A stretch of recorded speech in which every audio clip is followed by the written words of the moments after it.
Hi, this is Karen with Elderly Care by Karen. In today's episode, we're going to talk about isolation. 2020 has been an extraordinary year with the COVID-19 quarantine and the social distancing.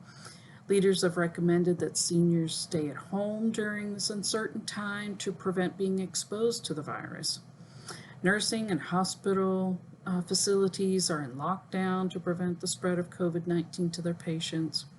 Family members may even stay away from their elderly loved ones to protect them from the virus. This is causing elderly persons to be even more lonely than they normally are. According to a study by the University of California in San Francisco, social isolation is a serious problem for seniors, so much so that an estimated 1 in 5 adults over the age of 50 are affected by isolation, and that prolonged isolation can be as bad for your health as smoking 15 cigarettes a day. Some of the negative health effects of isolation include chronic health conditions, weakened immune system, depression and anxiety, and dementia. Visiting Angels, a home care living assistance service, states that with depression comes a host of other potential health-related issues, both mental and physical, such as increased stress, poor eating habits, poor sleeping habits, decreased exercise routine, potential cardiovascular issues, loss of physical stamina, decrease in muscle mass, and loss of bone density. These all are just from sitting around with nothing to do or not feeling like doing anything. You just become overwhelmed and unmotivated. So the following risk factors may also provide you with the clues to what to look for if you have a family member or neighbor who is isolated or lonely. That they live alone. They might have mobility or sensory impairment. They've had a major life transition or loss. Either someone in their family, they've lost a spouse perhaps, or they've been moved into your home or into a nursing facility.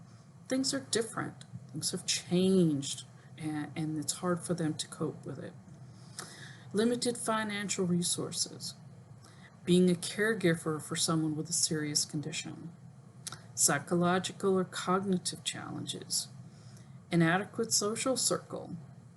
If they live in a rural, unsafe, or inaccessible neighborhood. For example, I know someone who is elderly and she lives out in the country by a lake, and it takes 45 minutes for her nearest family members to get out to her, and it takes her that much time to drive into town. So therefore she doesn't go into town very often. And if anything happens to her while she's living out there by herself, she has to call 911 and wait that long for an ambulance to get out to her.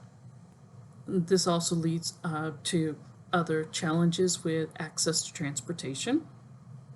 They have language barriers or other racial, ethnic, religious, or other identity barriers.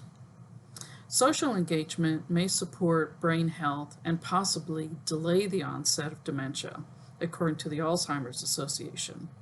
The American Academy of Neurology studied the relationship between dementia, stress, and socialization and found that people who are socially active and not easily stressed may be less likely to even develop dementia.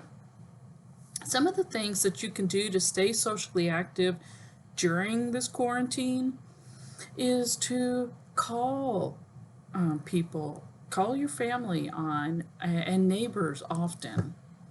Volunteer to run errands for them. Use good old-fashioned snail mail and send them a letter or a card in the mail. Email or text them if they like to use those. Mail them pictures. They love to see new things. Sign them up for a magazine subscription. If they like to read, suggest joining a book club that meets by Zoom, or just the two of you can share readings together over the phone. Drop off a home-cooked meal, or a special treat like a pie or ice cream. Ask if they need any assistance with yard or housework. If they are starting to lose their short-term memory, ask them about their childhood. These long-term memories are easier for them to pull up and talk about, and you get a chance to learn new details about their life.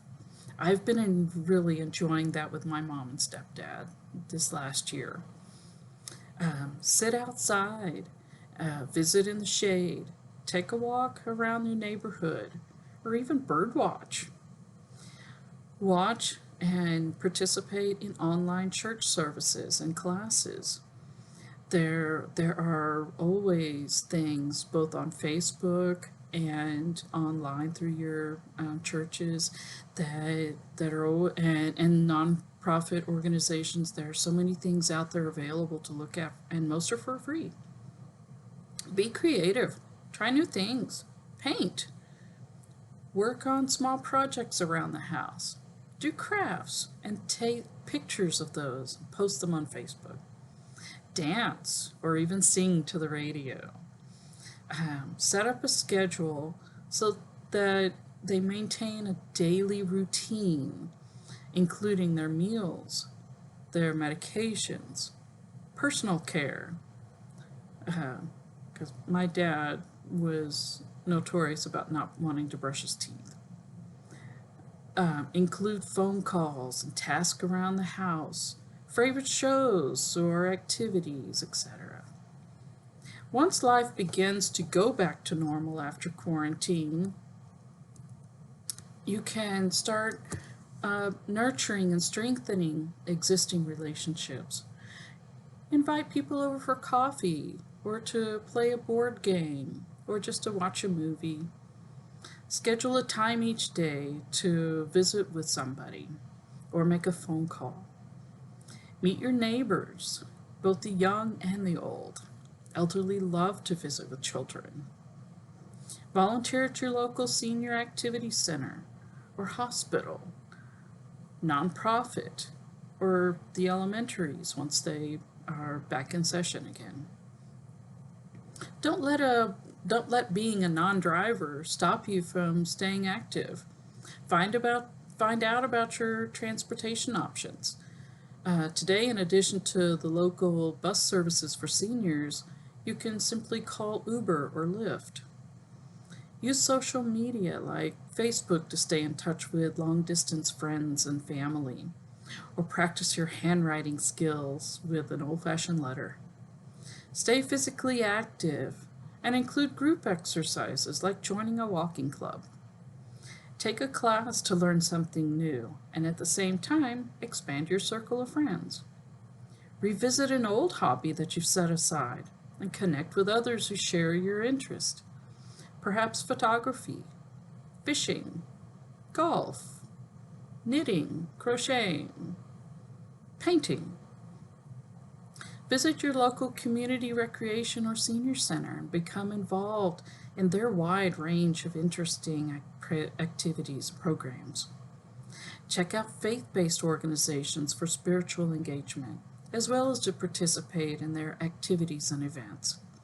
Get involved in your community by taking on a cause, such as making your community more age-friendly.